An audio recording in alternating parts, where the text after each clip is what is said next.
Hello everyone, आज हम पढ़ेंगे क्लास 10th की पॉलिटिकल साइंस का फर्स्ट चैप्टर पावर शेयरिंग। तो पावर शेयरिंग जैसा कि हमें समझ में आ रहा है, जिसमें हम अपने पावर्स किसी के साथ शेयर करते हैं।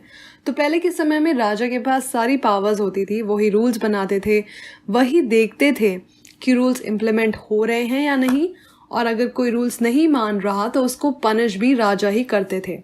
बट अभी के टाइम वैसा नहीं है, ये सारे पावर्स गवर्नमेंट के पास हैं और गवर्नमेंट ने इन पावर्स को डिवाइड किया हुआ है लेजिस्लेचर, एग्जीक्यूटिव और जुडिशरी के बीच में। लेजिस्लेचर लॉ बनाती है, एग्जीक्यूटिव इन लॉज को इम्प्लीमेंट करती है और जुडिशरी पनिश करती है उनको जो लॉज नहीं फॉलो करते। पहले ये मानते थे कि सारे पावर्स एक ही पर्सन या फिर एक ग्रुप ऑफ पर्सन के पास होने चाहिए, क्योंकि अगर पावर को बांट दिया गया तो जल्दी डिसीजन लेने में प्रॉब्लम होगी। पर डेमोक्रेसी आने के बाद हमें ये समझ आया कि ऐसा नहीं है। अगर हमें सही डिसीजन लेना है तो पावर को डिवाइड करना अच्छा है।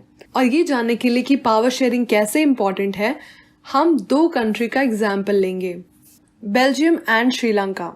बेल्जियम एक छोटी सी कंट्री है यूरोप में, उसको नीदरलैंड्स, जर्मनी, लग्जमबर्ग और फ्रांस बॉर्डर करते हैं। बेल्जियम की टोटल पॉपुलेशन में 59% लोग फ्लेमिश रीजन में रहते हैं और डच लैंग्वेज बोलते हैं, 40% वलोनिया रीजन में रहते हैं और फ्रेंच बोलते हैं, बाकी 1% लोग जर्मन लैंग्वेज बोलते हैं। और जो बेल्जियम की कैपिटल सिटी है ब्रसल्स, वहाँ 80% लोग फ्रेंच बोलते हैं और 20% लोग Dutch. French speaking minority community ज़्यादा रिच और पावरफुल थी। ये डच स्पीकिंग लोगों को अच्छा नहीं लगा, जिनको कि इकोनॉमिक डेवलपमेंट और एजुकेशन के बेनिफिट्स काफ़ी समय के बाद मिले, जिसकी वजह से 1950s 1960s में दोनों के बीच में काफ़ी प्रॉब्लम्स हुई थी। और सबसे ज़्यादा प्रॉब्लम्स ब्रसल्स में हुई थी, क्योंकि जहाँ कंट्री लेवल पे डच मेजॉरिटी में थी बट कैपिटल सिटी में डच माइनॉरिटी में थी। इस सिचुएशन को कंपेयर करते हैं एक दूसरी कंट्री श्रीलंका से, जो कि एक आइलैंड नेशन है, यानी इसके चारों तरफ पानी है और हमारे इंडिया के तमिलनाडु कोस्ट से थोड़ा ही दूरी पर है।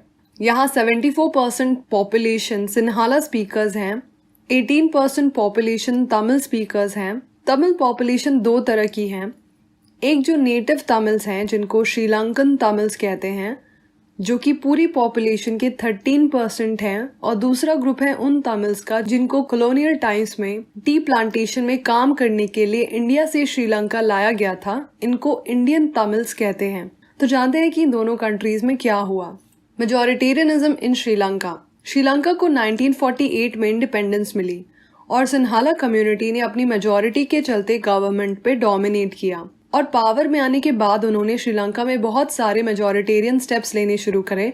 1956 में उन्होंने एक्ट पास किया और सिन्हाला को श्रीलंका की ऑफिशियल लैंग्वेज बना दिया। गवर्नमेंट ने ऐसी पॉलिसीज बनाई जिसकी वजह से सिन्हाला को प्रेफरेंस मिलने लगी यूनिवर्सिटीज और जॉब्स में, और एक नया कॉन्स्टिट्यूशन बनाया गया जिसके अकॉर्डिंग स्टेट बुद्धिज्म को प्रोटेक्ट करेगा और उसको बढ़ाने में हेल्प करेगा। इन सब चीज़ों की वजह से श्रीलंकन तमिल्स को लगने लगा कि कोई भी पॉलिटिकल पार्टी उनके लैंग्वेज या कल्चर को लेकर सेंसिटिव नहीं है, और ये भी कि कॉन्स्टिट्यूशन और गवर्नमेंट पॉलिसीज उनको इक्वल अपॉर्चुनिटी नहीं दे रहे।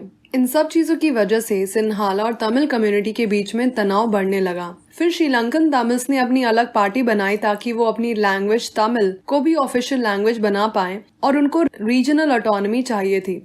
रीजनल ऑटोनॉमी मतलब उनको अपने रीजन में सारे डिसीजन लेने की फ्रीडम हो, पर उनकी ऑटोनॉमी की बात हर बार मना कर दी जाती थी। 1980 तक बहुत सी पार्टी शुरू हो गई और ये डिमांड करने लगी कि तमिल्स की अपनी एक अलग ईलाम, यानी तमिल्स का एक अलग से स्टेट होना चाहिए श्रीलंका के नॉर्थ और ईस्टर्न पार्ट में।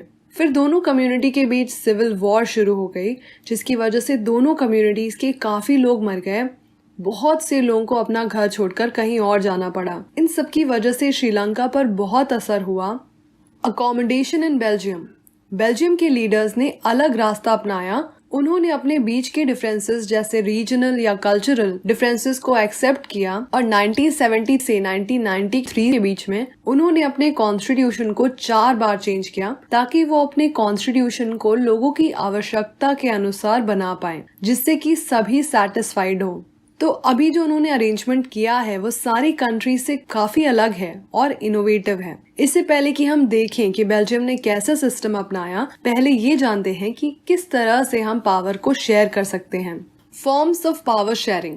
पहला है हॉरिजॉन्टल डिस्ट्रीब्यूशन ऑफ पावर, जिसमें कि गवर्नमेंट के डिफरेंट ऑर्गन्स में पावर को डिस्ट्रीब्यूट किया जाता है, जैसे लेजिस्लेचर, एग्जीक्यूटिव और जुडिशरी। इसमें ये तीनों सेम लेवल पे ही हैं और इन तीनों के पास अलग अलग पावर है। यहाँ पर बैलेंस ऑफ पावर मेंटेन्ड रहता है, यानी ऐसा सिस्टम ये इंश्योर करता है कि किसी भी ऑर्गन के पास बहुत ज्यादा पावर नहीं हो। हर ऑर्गन एक दूसरे को देखती है यहाँ पे, जैसे लेजिस्लेचर, एग्जीक्यूटिव और जुडिशरी के काम पे नजर रखती है। एग्जीक्यूटिव जिसमें मिनिस्टर्स आते हैं, इन पे लेजिस्लेचर और जुडिशरी नजर रखती है और जुडिशरी के ऊपर एग्जीक्यूटिव और लेजिस्लेचर नजर रखते हैं। इस अरेंजमेंट को system of checks and balance कहते हैं। दूसरा तरह का पावर डिस्ट्रीब्यूशन होता है वर्टिकल डिस्ट्रीब्यूशन ऑफ पावर, जिसमें गवर्नमेंट के डिफरेंट लेवल्स में पावर शेयर किया जाता है। मतलब पावर सेंटर और स्टेट या फिर रीजनल गवर्नमेंट में डिवाइड होता है। और ऐसी गवर्नमेंट को जहाँ पे पावर्स सेंटर और स्टेट में डिवाइड हैं, उसको फेडरल गवर्नमेंट कहते हैं। सेम ऐसे ही पावर हम डिस्ट्रीब्यूट कर सकते हैं और नीचे के लेवल पे, जैसे म्यूनिसिपैलिटी और पंचायत लेवल पे।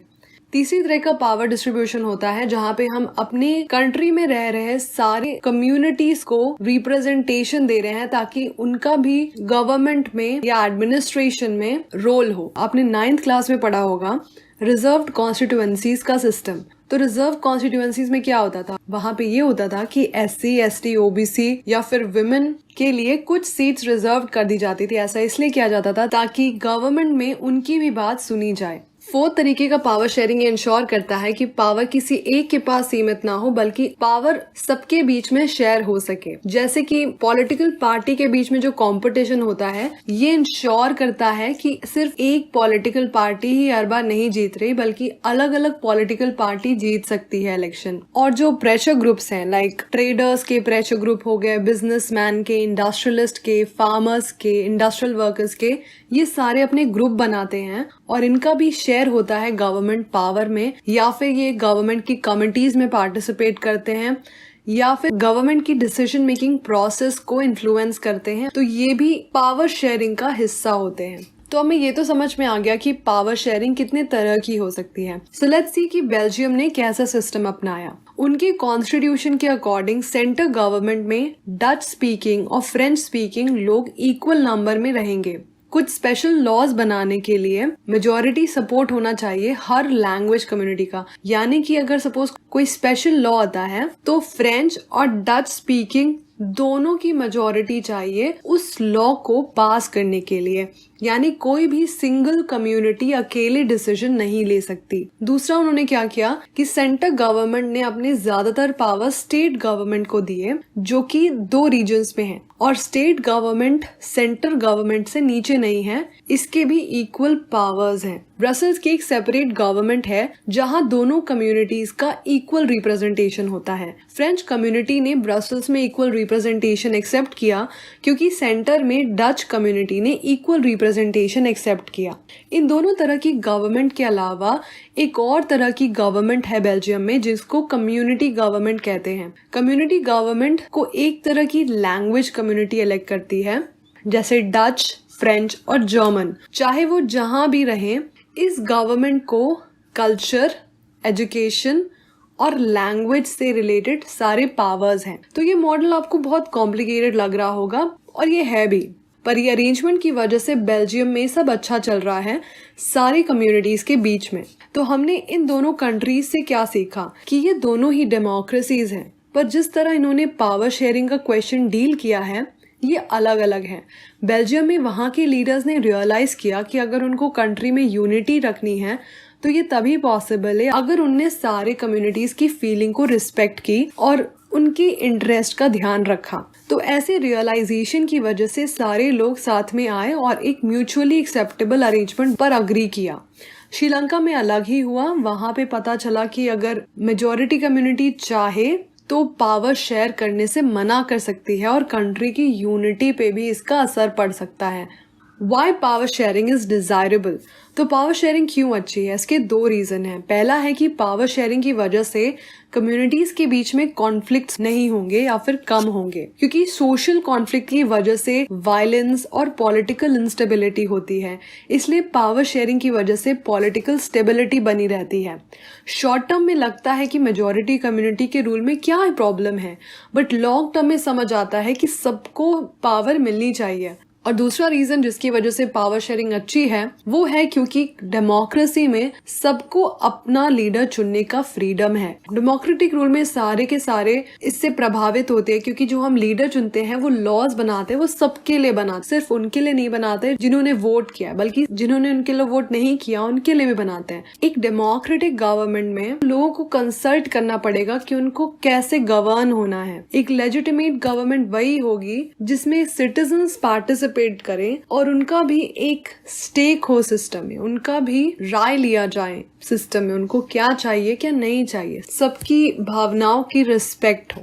तो पहला रीजन जिसकी वजह से पावर शेयरिंग अच्छी है उसको प्रूडेंशियल रीजन कहते हैं। प्रूडेंशियल रीजन ये बताता है कि पावर शेयरिंग से बेटर आउटकम आएंगे सोसाइटी में, और मॉरल रीजन ये बताता है कि पावर शेयरिंग क्यों वैल्यूएबल है। तो that's the end of the chapter. Thank you so much for watching. Have a great day. Bye.